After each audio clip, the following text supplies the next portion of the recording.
Lather, rinse, repeat. Another victory for Ohio State. Another comfortable victory for Ohio State as it goes on the road and wins 34-10 at Purdue. It's a weird place, Zach, when you go to West Lafayette. You take any kind of win you can get, right? You'll take anything. I've had bad experiences at West Lafayette. So, anytime you can go on there and get a win, especially just on a weird, eerie day in West Lafayette, Indiana, you'll take it for the Buckeyes. Yeah, so the Buckeyes get out of there with another win. They took an interesting approach. I'll call it that way. As we get rolling here on the Boren Blitz, it is the beat. It is a new week of Ohio State coverage, and this is the 9th time we've got to talk about an Ohio State win in a row for this year. So that's pretty fun. That's pretty good. And we've been told repeatedly to not get bored. And I was really fighting that urge on Saturday, Zach, because that was Ryan Day called it workmanlike. It was businesslike.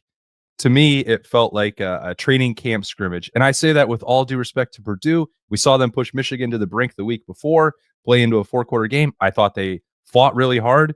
But when Ohio State is like emptying the bench and using, true freshmen in the first quarter, I think it was clear what the mission was, which was just get out of this one without too much exertion and without adding any more injuries to the list, which we'll talk about has grown a little bit as they get into November here. Well, I couldn't agree with you more. I think Purdue used all their juice last week in Ann Arbor, Michigan, from that standpoint. So going into this game, I don't think any of us expected this, but early on, you could tell that Ohio State was utilizing this game to get some guys some reps. Obviously, you saw a number of guys out there, whether it be Riley Pettijohn with the first-team defense in the first series. You saw them take Arvell Reese out of the game. Obviously, Carnell Tate didn't play. Multiple offensive linemen didn't play with Ian Moore starting. It was an interesting game. I think you hit the nail on the head when you said it felt like a training camp scrimmage. And that's not a bad thing. It's just Ohio State was utilizing this game to get guys some reps, make sure the depth is there for the run, and get in and get out with a victory. So you and I keep up pretty regular communication, certainly on road games where I am your eyes on the sideline and with the personnel substitution packages. You can help me out with what I'm missing on the broadcast. It works out great. I felt like some sense of frustration from your end on Saturday. Is that the same now that it's in the rearview mirror and Ohio State and Ryan Day seemed to get what he wanted out of it? Like if they had made an emphasis to win this game by 50, I think we all know that they could have. So how has your perspective changed at all from in the moment on Saturday? I wouldn't say so. I do love the way that you phrase that because it is very right on road games. You're kind of my eyes in the sky, and it's phenomenal. And I love our communication and texting throughout the game. No, you want to know something? I think I woke up just as frustrated. I don't want to say frustrated, like, hey, it's a great victory. You gave up a garbage touchdown late in the game to make it 34-10. Really should have been 34-3. Defense smothered them all game long.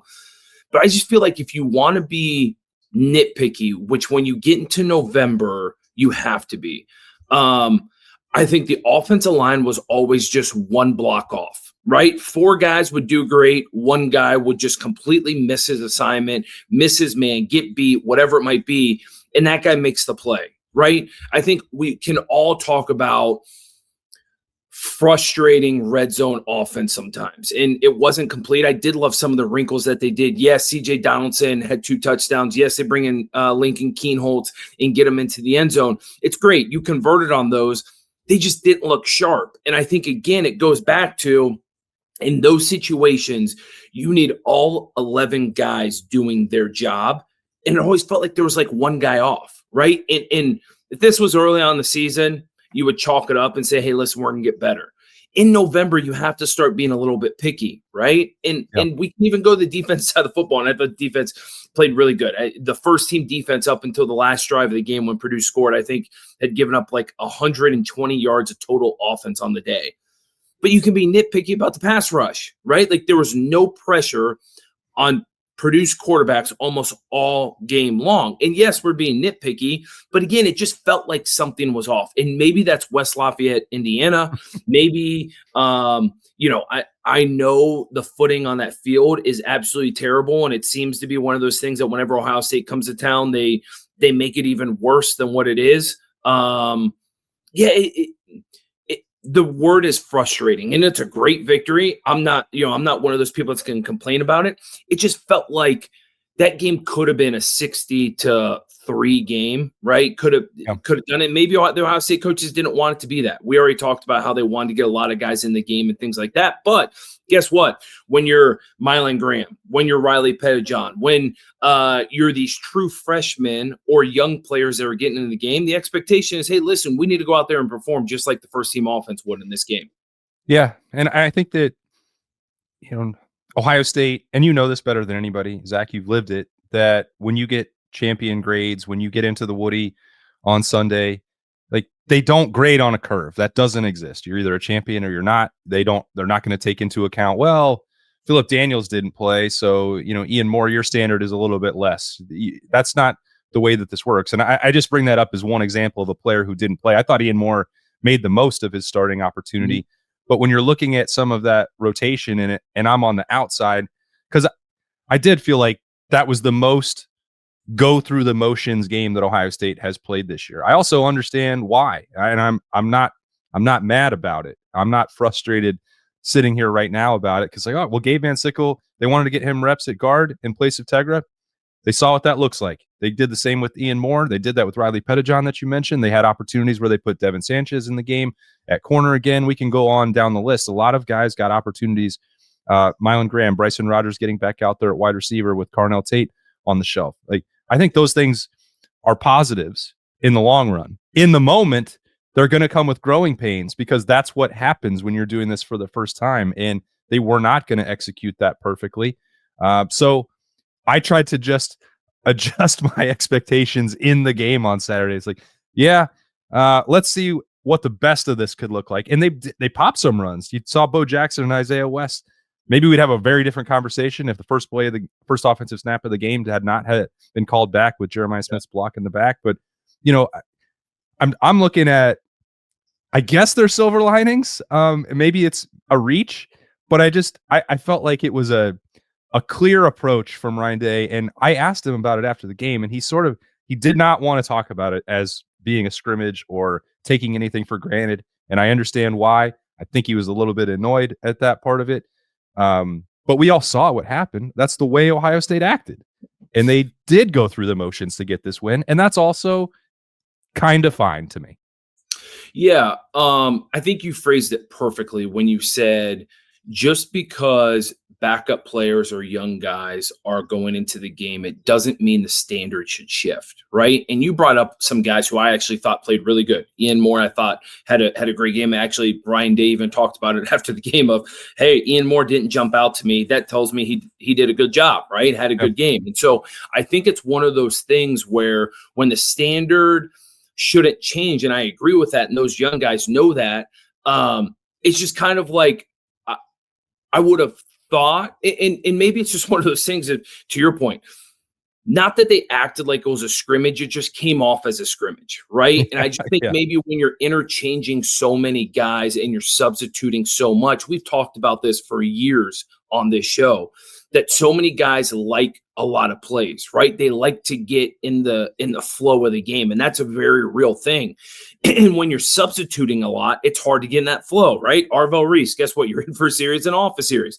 And that's nothing to talk bad about the Ohio State coaches or this team and their mindset going into this game, because guess what? They saved a lot of plays, a lot of hits with a lot of these starters, knowing that, hey, they're going to make a deep run. They got a lot of guys who aren't used to getting first team reps out there on the field and got a lot of reps where they saw it on film and they're able to coach to that. It just, at the end of the day, yes, they probably don't want you to say that it came off as a scrimmage, but that's the way it came off, right? It was just kind of like, hey, we're going to do what we do. No one's really going to be in the flow of the game. We're going to make some flashy plays here and there. We're going to take care of business, and we're going to get in and get out and hopefully stay healthy, which they did. Yeah. And I fully recognize that my quote unquote acceptance of that kind of effort on Saturday is probably going to be different because I sit in the press box and you were an Ohio State captain. So you you expect the standard every time out on Saturday. Yeah, I mean, and the only reason why I bring this up, the only reason why I bring this up is because, obviously recruiting has turned into a massive thing. It's gotten bigger and bigger, and the transfer portal has gotten bigger and bigger. And so when you have new guys on the team, or when you have guys that you've heard about being talked about for so long, but then obviously there's older guys, more talented guys out there, when those guys come on the field, you want them to flash. You want them to be like, oh man, what's the next, 2 years look like with these guys on playing for the Buckeyes? And I think I used the word frustration, and maybe it's just like, hey, I wanted Mylan Graham to pop off, right? Granted, he had the drop early in the game, and then you don't really see him for a little bit, and then he comes back later on. Like, you hear about these guys, so you want them to take that moment and have their Jeremiah Smith moment, their Carnell Tate moment, where they just are making acrobatic catches, or they take the ball 80 yards for a touchdown, and they show their speed and agility and everything else. You see, I go back to him because I think the world of this kid, and I think he's great. You see Riley Pettijohn out there. Like, you want him to just maul dudes, right, that we've seen so far this year. And it's kind of one of those things when you don't see, and I'm not saying those guys had bad games, but when you don't see it, you don't see them pop off, it's just kind of like, man, that's what I wanted, right? Like, it was living up to that hype. Like, man, like, I wanted Max Clare to go out there and get a touchdown back at Purdue. Like, come on, like, force feed him the ball. You didn't see it. So it's just kind of like, damn, it's just one of those moments that you have such high expectations for like something to happen and it doesn't happen. And then it's just kind of the monotony of the game where it's just like, okay, Ohio State just dominated the game. It was never in question. They took care of business. And then you just kind of the game ends. You're like, man, I would have loved to see a lot more. Not in a bad way. It's just like, I had these super high expectations for these guys, and I want them to pop off now that they had their chance. Yeah, no, I think that's exactly what it is, Zach. It is relative disappointment next to super high expectations. It's Christmas morning, and you wanted a pony, and you have tons of great presents to look at under the tree, but ponies, they're not really Christmas presents. And if you let that, cloud your judgment that the pony's not under the tree, like, that's not a healthy way to go through life. Like, it was cool that Mylan Graham got to bounce back and get that catch. Like, I would have loved for him to have scored. I actually very much would have liked to have seen Max Clare get a touchdown in his return to West Lafayette for reasons that we don't have to talk about. There were things that I thought Ohio State could execute on Saturday better. There's no question about that. I don't want to frame this conversation in a way that like Ohio State did nothing wrong on Saturday. They didn't have to. This wasn't a game that required the very best version of Ohio State. And would it have still been okay if we saw that version? Of course it would have been. Like, Julian Sayan's going to be mad about the interception in the red zone and missing Max Clare on that seam throw going the other direction. He had a couple throws that he wanted back. Jeremiah Smith committed a penalty that cost his team. He will feel bad about that. I guarantee you. Riley Pettijohn that you mentioned on that first drive went the wrong way as a spy, and Ryan Brown scrambles for a first down. There were a lot of things that Ohio State did. Again, they are nitpicking, which is kind of what we do on a Monday on the Boren Blitz. But Riley Pettijohn got back out there and flashed. Jeremiah Smith is Jeremiah Smith and had a career high 10 catches after that. Julian Sayin only had 6 incompletions. There were still a ton of things that you could feel good about for Ohio State on Saturday, and I think that they should as well. While it's the balancing act, though, because you're also still trying to get better, knowing what's going to happen at the end of the month in the Big House. And then the Indiana game, that's going to be a fist fight if everything goes according to plan in Indianapolis. So you do have to balance both of those things. And I don't know that they will overwhelmingly dwell on the negatives, because there were still positives that they can take out of it, in my opinion. Yeah, I think all of this is leading up to making sure that you have depth when you go into the Big House in Ann Arbor, when hopefully you're playing in the Big Ten championship game against Indiana, when you're making a college football playoff run. You saw it last year. You need everyone on that team. You need guys that might not have had much playing time early in the year, but guess what? They need to go out there and make a big play on special teams. They need to go out there and sub for someone if someone's nicked up and whatever it might be. Like, you have to be able to do those things. And if that was the mission on Saturday, to go into Purdue and get guys a lot or more game reps than what they've had and see what they're able to do on tape, by all means, it was super successful, and it was a great day for them. I think that the mission was accomplished, right? You go on there and you win 34-10. The one thing that I think you and I can both agree on is that, guess what? You can't just rely on Julian Saint, Jeremiah Smith, and Carnell Tate on this offense come November 29th in Ann Arbor, Michigan, or the following week against an Indiana team that you already said is going to be an all-out fist fight of a battle, right? Yep. You got to make sure this offense line, and so this offense line's clicking. So if you're going out there and you know Josh Padilla is down, you know Philip Daniels is down, if it's time to get Ian Moore some reps at right tackle, which I think we can all agree he had a very good game, and hey, you want to see what Gabe Van Sickle can do at right guard instead of Tegra, I'm all for it, right? Like, we're all for it. And it goes back to, it's not what we were expecting. So it's a little bit of a curveball. But guess what, man? The curveballs can sometimes be the greatest things, right? You can swing and miss on the first one, and you can swing and miss on the second one. But guess what? When it's 0-2 and they throw the curveball again, and you freaking bang it out of the ballpark, and that's the Big Ten championship, that's the college football playoff run, whatever it might be, and one of those guys comes up massive, like even that we saw last year, right? When last year, when there was a shuffle on the offensive line, and we saw those guys come together, right? Those guys were throwing curveballs all year, and then guess what? They finally hit it out of the park. So if that's what it's going to take to get those guys firing on all cylinders, I'm all for it, man. Yeah, no, I absolutely do agree with you fully, because one of the other things that we have talked about on almost every Monday so far is the state of the rushing attack and where it is, and how much more does Ryan Day want from it? How concerned is he about it? I thought, again, was it perfect on Saturday? No, it wasn't. But Bo Jackson going 14 for 75, Isaiah West 9 for 60. I think that's a world where you can live in comfortably. Those numbers would look a lot different if not for the block in the back penalty for Bo Jackson. And maybe this entire game would have looked different. Who knows if they had sent that message just right off the opening snap with Bo Jackson finishing up there in the end zone before it was called back. But, I think that they're fully aware, Zach, and Ryan Day says every year once you get to that week that the team that's going to run the ball better, that's going to defend the run better, is going to win the game. That's been a pretty tried and true formula in that rivalry.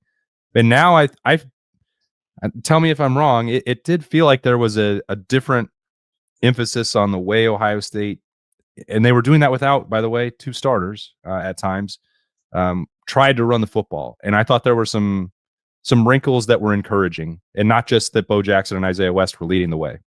Yeah, completely agree. Actually, the first play of the game is something that we haven't really seen in a while, right? You had the two tight ends in the backfield, almost like a split back look with Bo Jackson and the pistol, right? And then you got a pulling guard, you got both tight ends kind of leading up through. Like, it looked a lot like what they went to in the college football playoff last year, where instead of it's such a strict zone scheme, you had some gap scheme, right, where guys are blocking down. You're creating different levels in the defense. You're able to pull guys through. I love the look. The more creative they can be, the better they are, especially when you're playing a very good run defense in the team up north, and a very good run defense in Indiana. And obviously you're going to see great defense in the college football playoff. One thing, though, where I'm going to disagree with you a little bit, I know Ryan Day always talks about who can run the football in the last game of the year and all that. Yeah. If I'm Ohio State, Julian Saint's throwing that freaking thing 40 times on November 29th. I actually don't disagree. I don't disagree with that approach at all. Yeah, listen, he's throwing that thing 40 times, and we're going to spread them out, and and that's why I actually love what Bo Jackson and Isaiah West are able to bring to this offense, because I think when Ohio State's at peak peak efficiency, they are being able to be more spread out. Julian Saint is able to read the defense and they're able to utilize wide receivers. But then again, you got those guys who are athletic, quick in space, like Bo Jackson and Isaiah West.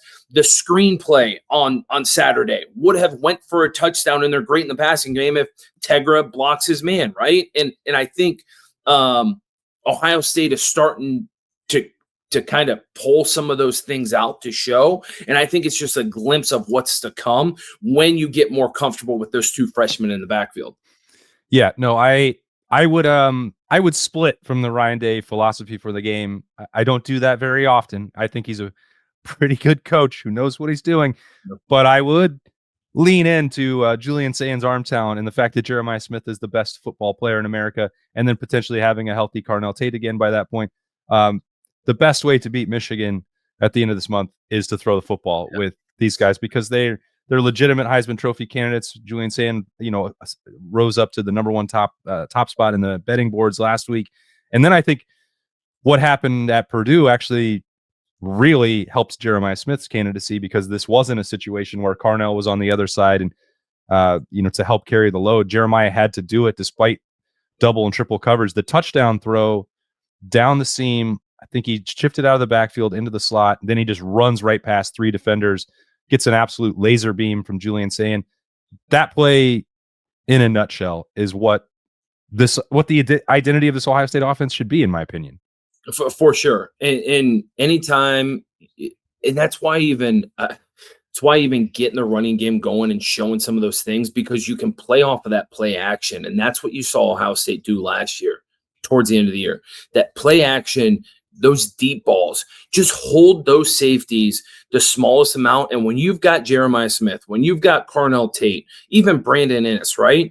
That split second of a hold from those safeties, those guys are so fast and so athletic, man. They can take the top off that defense. And that's what you saw. It was a little bit of a play action, a little bit of a roll.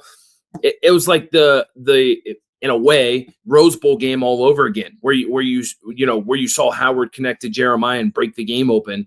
It's kind of the same thing, man. And any time those guys have a threat to go deep and those safeties are flat-footed at all, it's game over, right? Yeah. And I know I was texting with you on Saturday. I said, I would take one shot downfield every single possession. Doesn't matter. I would do it.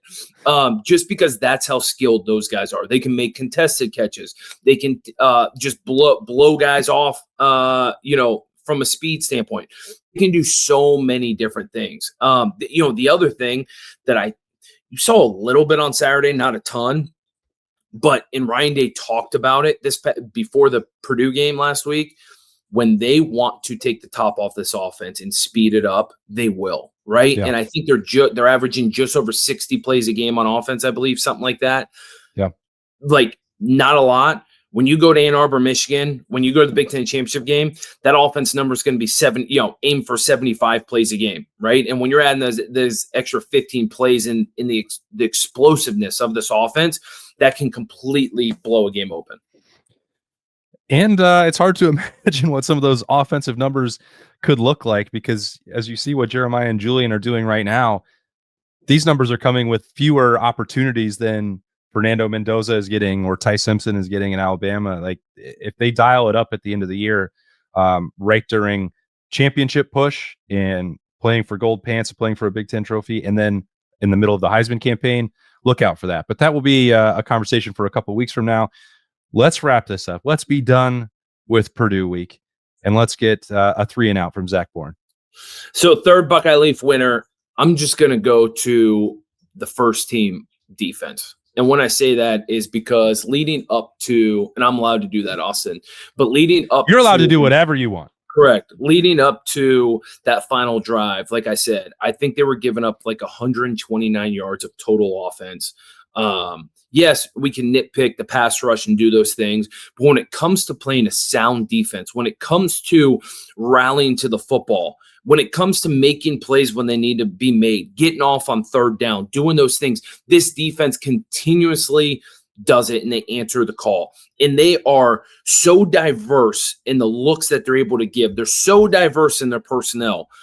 This defense, man, it's scary how good they are. And to think that not that they can get better, but just that, hey, listen, they can make even more explosive plays to really turn games over, whether it be strip sacks, whether it be interceptions, fumble recovery, forced fumbles, whatever it might be. Like, that is still out there. And when that starts to turn, watch out, because this defense can literally win games on their own. Number 2, Buckeye Leaf stickers, Caden McDonald, right? And I'm going to single him out from the defense because what he does inside, it's just he's nasty. A monster. He's a monster. He's nasty. He dominates centers and guards all day long, plays in the backfield. Anytime you need a big run stop, it's done, and you look up and it's Caden McDonald, man. The dude fights his tail off every single play, doesn't get the recognition that he deserves, but the dude is a monster, just absolute monster. Number 1 Buckeye Leaf sticker, earners, Jeremiah Smith. I mean, this offense, when you're down a bunch of starters and you're down Carnell Tate, what does Julian Sain do when a big play needs to be made? He just dials it up to number 4. And time after time after time, he makes unbelievable catches and unbelievable plays in the most opportune times that this offense needs someone to step up. And Jeremiah Smith, man, I don't even know what to say. 25 touchdowns in 25 career games, 10 total receptions, 137 total yards on receiving yards on Saturday. Man, we are lucky to have you. Buckeye fans need to realize, like, hey, don't take this kid for granted. Every single week, it's a treat to watch. And I just can't wait to see how Jeremiah Smith's year ends this year, because I think people finally have some respect on his name, whereas in last year, he should have won multiple awards and didn't. This year, those awards are going to come his way. And guess what? He still has another year after this. That is scary for the rest of the country to think about. And another scary thought, Ohio State can still play a lot better. And they won comfortably on the road in the Big Ten yet again on Saturday. It was 34-10 over Purdue. Next up, a primetime game. Zach's getting that tailgate ready already for Saturday in the Horseshoe as UCLA rolls in. You'll be there 8 a.m. getting ready for that primetime kickoff. Probably. Yeah, no doubt. I'll be ready, man. Old school Big Ten Pac-12 matchup, man. It's like the Rose Bowl game of, the 80s, back when UCLA was a contender. Yeah, I guess it is. It's a throwback to the 80s, well, except for a November night game in the Horseshoe, because that's a little bit of a new thing, but can't wait for that. Busy week ahead on the Austin and Birm Show and the Beat. We will be at the live show later on at Roosters, so stick around for all of that and coverage all week long for game week number 10. Win number 9 in the bank for Ohio State, a comfortable win over Purdue, and on to the next one. Thanks so much, as always, to former Ohio State captain. I guess you're always a captain, if that's the case. Zach Boren. I think so, maybe. Yeah, once a Buckeyes captain, always a Buckeyes. You can't take that title away from me. I've never taken away. Buckeyes captain, Zach Boren. I am merely Austin Ward. Thanks for joining us. We'll talk to you again on a Boren Blitz next Monday. See ya.